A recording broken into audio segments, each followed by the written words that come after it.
Hi students, in the last class we saw the theory related to the profit to prior incorporations, profit prior to incorporation, okay, and I hope you all of you understand the theory, okay. So it's very important theories because only while solving the problem we want to know the how to calculate the time ratio as well as how to calculate the sales ratio, okay. And when in the problems when the company is incorporated, okay, so when companies take over of the running business another business, okay.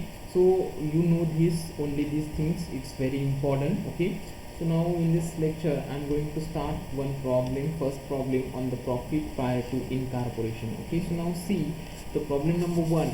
X company limited was formed on 1st July 2013 to take over the business of A and B with effect from first with effect from first with effect from 1st April 2013. From the following information and figures relating to the year ending 31st 3 2014 and find out the profit prior to and after incorporation, okay.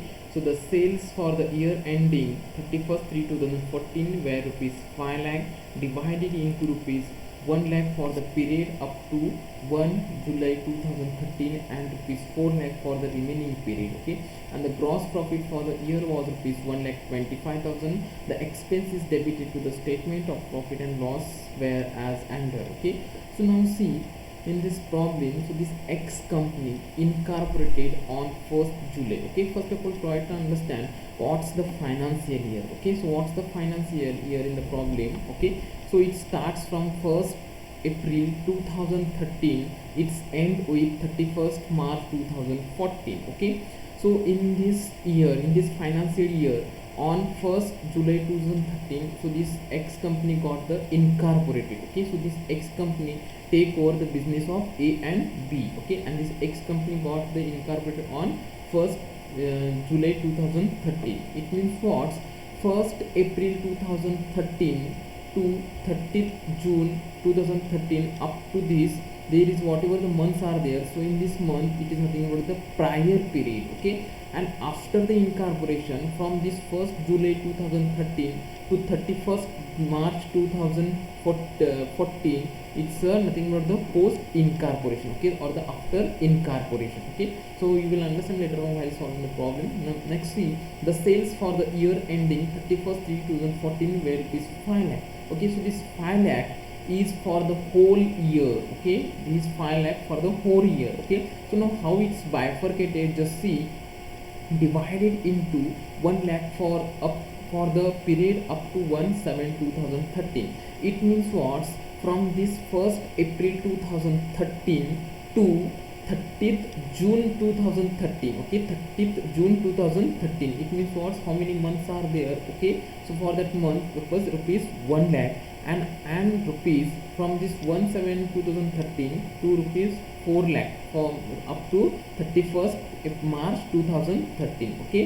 So whatever the after incorporations for this 4 lakh and prior incorporation rupees 1 lakh, okay. With the help of these informations we will ascertain the time ratio as well as the sales ratio, okay. So now this gross profit for the year was rupees 1 lakh 25,000, okay. So the gross profit is given, so there is no need to prepare the what's the trading account, okay. And whatever these expenses are given, so these expenses we have to bifurcate under the ratios and in a prior period and the after period, okay.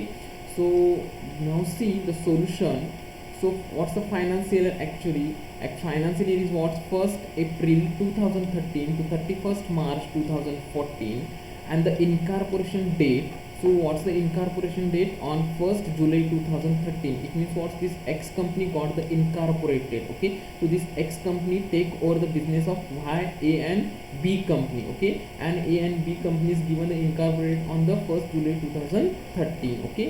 So it means what's the prior period and what's the post period, okay. So now see up to just see here from 1st July 2013, what? 1st July 2013 to 31st March 2014.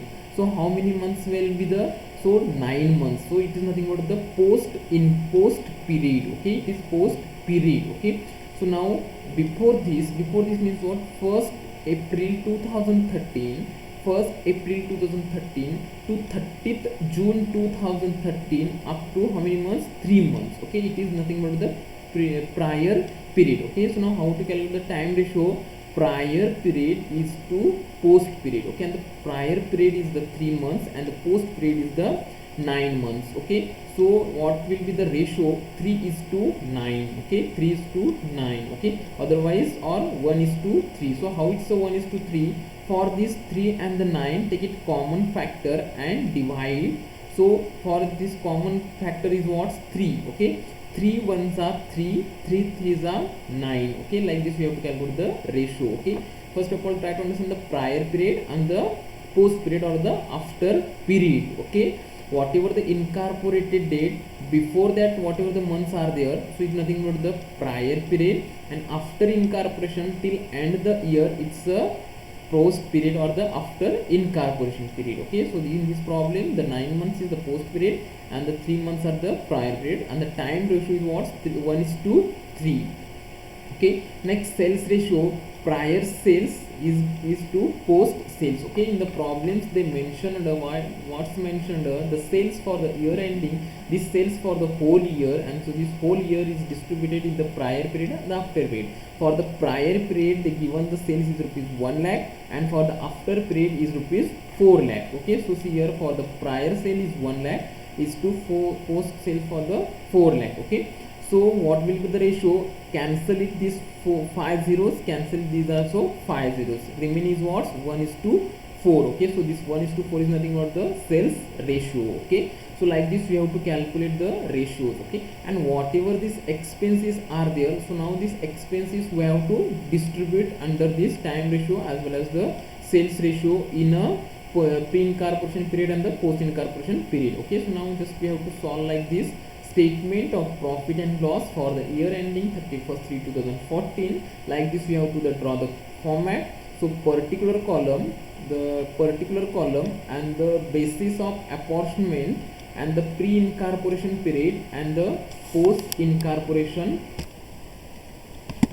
This is the format. Okay, so in the now particular column C, so first of all there is no need to prepare the trading account. Okay, so the gross profit is given. So this gross profit we have to distribute under the sales ratio. Okay, and what's the sales ratio? 1 is to 4. Okay, 1 is to 4. And what's the total amount of the gross profit? The total on the gross profit is 1,25,000. Okay, so this 1,25,000 we have to distribute under this pre-incorporation period and the post-incorporation period. Okay, so now how to distribute? Just see here. So this 1,25,000 into 1 divided by 5, it will, for the pre-incorporation is the 25,000, and 1,25,000 into 4 divided by 5, it will be the 1 lakh. Okay, so pre-incorporation period is rupees 25,000 and the post-incorporation period for the 1 lakh. Okay, so this close it, the total revenue will be the 25,000 for the pre-incorporation and then 1 lakh for the post-incorporation. Okay, so now see, these expenses we have to distribute. Okay, so now how to distribute these expenses? Just see here, the salaries first expenses. Okay, so whatever these all the expenses are there, I taken here in the problem with the amount. Okay, so now see, directly we will see here. So first one is salaries. Total amount is 24,000, and so this salaries we have to distribute under the time ratio. And what's the time ratio? 1 is to 3. Okay, so now this 24,000 we have to distribute pre-incorporation and the post-incorporation. Okay, so this 24,000 into 1 divided by 4, it will be 6,000 for the pre-incorporation, and for the post-incorporation 24,000 into 3 divided by 4, it will be the 18,000. Okay, how it came the 4? So 1 plus 3. Okay, 1 plus 3 it's a 4. Okay, so second, rent and rates, so 9,600. So these rent and rates also we have to distribute under the time ratio. Okay, so already we discussed in the previous class which are those expenses are distributed under the time ratio and which are those expenses are distributed under the sales ratio. Okay, as well as the 3 or more specific expenses are this, okay, which is directly recorded in the post incorporated, okay, directly post incorporated, okay. For example, the auditor's fees, okay.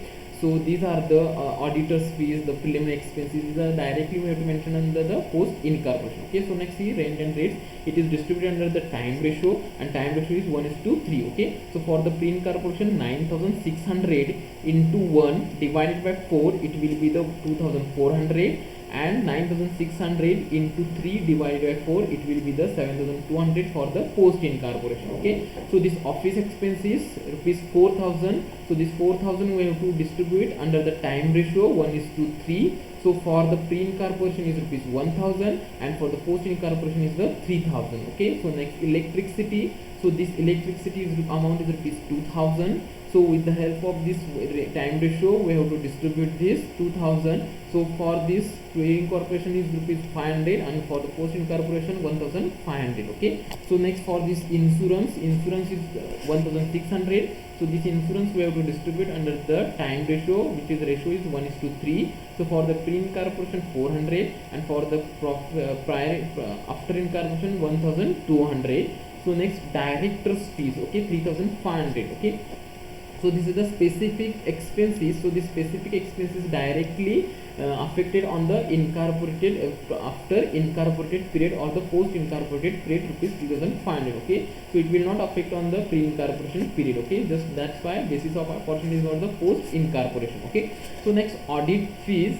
So 2400, it is this we have to distribute under the time ratio, okay, 1:3. So for the pre incorporation 600, for 1800 is for the after incorporation, okay. So next interest on loan is 1200 in the time ratio, for the pre incorporation 300, for the post incorporation 900. Next advertisement is 1000. So this we have to distribute under the sales ratio. And what's the sales ratio? 1:4, okay. So this 1000 into 1 divided by 5 for the pre incorporation is rupees 200, and for the post incorporation 1000 into 4 divided by 5, it will be the 800, okay. So next commission sales, for this 2000 we have to distribute under the sales ratio 1:4. So for the pre incorporation is rupees 400, and for the post incorporation is rupees 1600, okay. So next carriage outward. So this 1250. So this with the help of this sales ratio we have to distribute. For the pre incorporation amount is 250, and for the post incorporation is rupees 1000, okay. So next bank charges. The amount is rupees 400. So this 400 with the distribute we have to with the help of this time ratio, it is 1:3. So for the pre incorporation amount will be 100, and this post incorporation is rupees 300, okay. So next bad debts 750. Under this sales ratio 1:4. So 150 for the pre and post for the 600, okay. So next preliminary expenses. So this is the specific expenses. So this 1500 it will affect on the post incorporation, okay. So this is here, this is the post incorporation, okay. So this depreciation 2800. So under the time ratio 1:3. So for the pre incorporation 700, and for this after incorporation is the 2100, okay. So now this here total expenses, okay. The total expenses for the pre incorporation, this from this 6000 to 700 up to this total expenses the 13000 for the pre incorporation, and for the post incorporation is the 45000 the total expenses, okay. So now see what's the capital profit, what's the revenue profit, okay. What means capital profit? Capital profit means what? Whatever the profit earned before the incorporation, okay. So this is the prior period to incorporation, is nothing but the capital profit. If it is loss, then it is the capital loss. Now it is a profit. How it's a profit? What's the revenue for the pre incorporation? Total revenue is the 25,000. From this 25,000 we have to minus all these expenses, means 13,000 you have to minus. So this 25,000, this 25,000 minus 13,000, the remaining is what? 12,000. So this 12,000 is nothing but the capital profit, okay. So the profit prior to incorporation. Next for the post incorporation, the total revenue is 1 lakh, and what are the expenses? Total expenses are 45,000, okay. So this 1 lakh minus 45,000, remaining balance will be the 55,000. So this 55,000 is nothing but the net profit, okay, net profit or the revenue profit. Okay, so now see this total 13,000 plus 12,000, it's 25,000. So this 45,000 plus 55,000, it's 1 lakh. Okay, so like this we have to solve the problem. If I hope you will be the understand, it's very easy. So first of all, you should know how to calculate the time ratio and how to calculate the sales ratio. Okay, how to recognize the prior period and how to recognize the post period, you know that. Okay,